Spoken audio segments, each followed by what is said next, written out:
খুশি হয়েছে এবং আনন্দিত হয়েছে। যে এইটা মনে করে আপনি নিশ্চয়ই কোয়ারি সম্পর্কে অনেক কিছু বলবেন, কিংবা আপনি কোয়ারি সম্পর্কে ওনাদেরকে কিছু আশার বাণী শোনাতে পারবেন।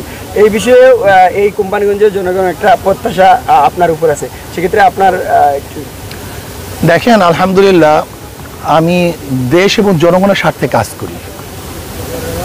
দেশের কল্যাণ এবং জনগণের কল্যাণ যেখানেই আসে না কেন, আমি সেখানে নিজের উদ্যোগী ভূমিকা পালন করি। এটা আমার একটা অভ্যাস। আমার রাজনীতি, আমার এই চেষ্টা এবং সাধনা দেশের কল্যাণের জন্য, জনগণের কল্যাণের জন্য।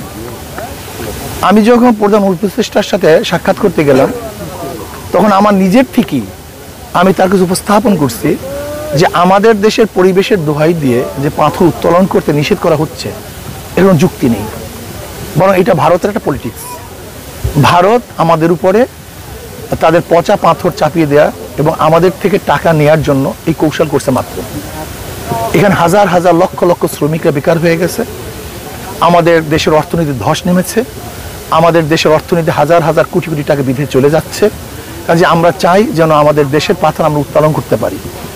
যেই পরিবেশের দোহাই দিয়ে তারা আজকে এখানে উত্তোলন করা, পাথর উত্তোলন করা বন্ধ করছে, আমি সেটা দেখার জন্যই আসছি। ওই যে দেখেন এই ভারত সেখানে ডিনামাইট মেরে পাহাড় ভেঙে তারপর তারা পাথর উত্তোলন করতেছে, সেখানে তাদের পরিবেশ নষ্ট হয় না।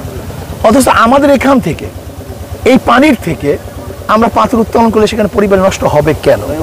এই প্রশ্নের জবাব তাদের কাছে নেই। এগুলো সম্পূর্ণ মিথ্যা বানোয়াট। এটা হলো আওয়ামী একটা গোলামি সরকার ছিল, তাবেদারি সরকার ছিল, 5 আনা গোলাম সরকার ছিল। এটা হলো আমি মনে করি আমাদের দেশের স্বাধীন প্রাইম মিনিস্টার তিনি ছিল না, সে হলো ভারতের একটা মুখ্যমন্ত্রী ছিল। সেহেতু আমি মনে করি যে এটা হলো ভারত কর্তৃক আমাদের উপরে একটা মিথ্যা অপবাদ এবং এটা চাপিয়ে দেওয়া হয়েছে। কাজে আমি চাই বর্তমান অন্তর্বর্তী সরকারকে বলবো যে কোনো মূল্যে এই সমস্ত অজুহাতকে বাদ দিয়ে মানুষদেরকে পাথর উত্তোলন করার ব্যবস্থা করে দেন, এবং আমাদের দেশের রেমিটেন্স এবং আমাদের দেশের যেহেতু মুদ্রা রাজস্ব আয়োজনও বাড়তে পারে সেই ব্যবস্থা করে দেন, এবং আমাদের শ্রমিকরা যেন কাজ করতে পারে সেই ব্যবস্থা আপনাকে অবশ্যই করতে হবে। যদি না করেন তাহলে আমরা সমস্ত শ্রমিকদেরকে নিয়ে, দেশবাসীকে নিয়ে আন্দোলন করব।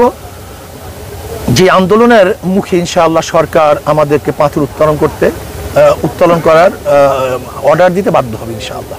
আচ্ছা, আপনি যেহেতু উপদেষ্টা পরিষদে বিষয়টা নিয়ে আলোচনা করছেন, সেক্ষেত্রে উপদেষ্টা পরিষদ থেকে কি কোনো আশ্বাস বা এই ধরনের? তৎকালীন সময় তো হঠাৎ করে তারা কিছু বলবে না, তারা তো তখন শুনবে।